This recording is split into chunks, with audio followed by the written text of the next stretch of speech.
goofing around for me to realize that people are actually goofing around. Oh, I just started it. You ready? I'm ready. I'm here with Tommy Kearns with the third interview with Tommy Kearns. Starting the clock. Interviewing's hard.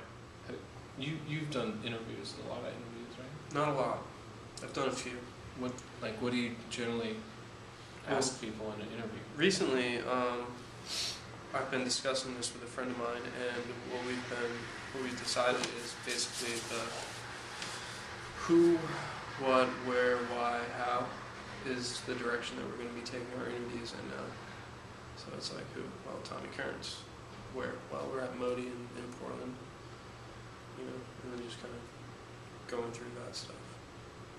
But I haven't done it yet. What were your interviews like before? Well, I got a team of people together, and we wrote a bunch of questions, and we like to kind of make it silly.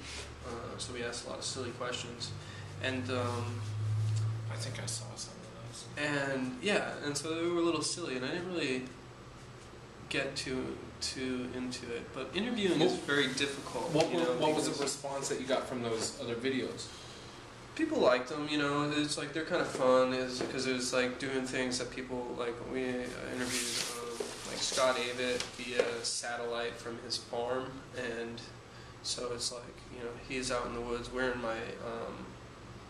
my bedroom with like I have all this video sculpture that I built that we broadcasted Scott's interview, and so we kind of interviewed the TV, and you know.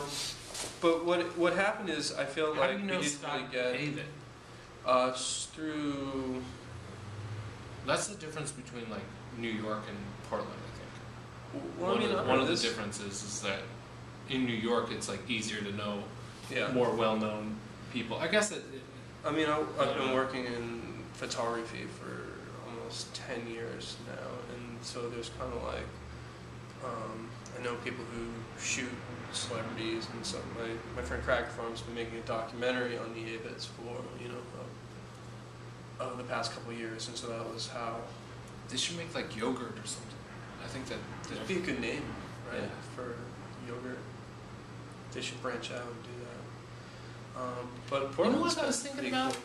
Cool. Is like talking though, like I didn't want to like recently. I want to do more kind of documentary style stuff where I just follow somebody around, you know, and like follow them around with a camera and make like 5-minute, 10-minute long mini documentaries. Yeah, but the fact of having a camera there defeats the purpose of it, or then it's not really a documentary because the camera changes things, you know. Okay, well, it's not necessarily a documentary, but it's like filming people. Yeah, I think that's good. I like mini movies. I had this idea to market, like, how come they market yogurt to women so much though? They should market it like and make it a little bit more male. They should make a macho yogurt. Cause I eat yogurt.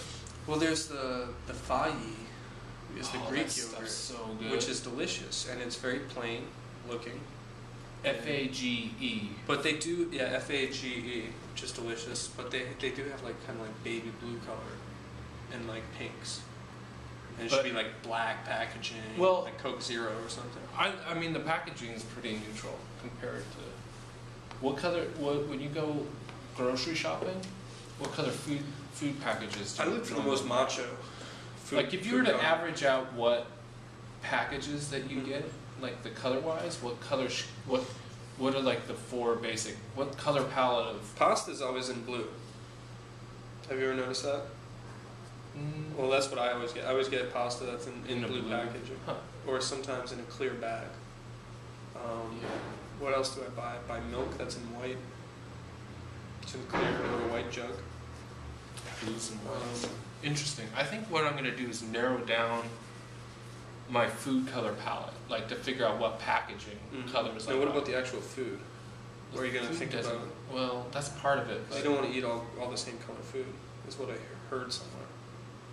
That's not really the way. I just got a strange deja vu. Did you get that? No, I didn't. Okay. It's just me. So you're going to narrow down the food packaging that you're buying.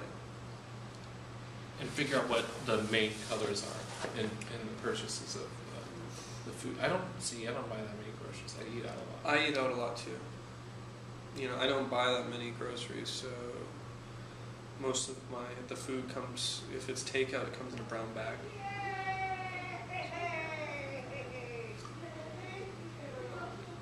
That was beautiful. Those people just like. People were just hugging outside of the window. But I think they figured out how to use the and parking cheering. meter. They figured out how to use the parking meter. They hugged each other and broke out into cheers. And they looked like two strangers. And they were strangers. That just happened. So that cut. Yeah. That was a good end moment, I think. Or maybe this is a good end moment. I could do this all day.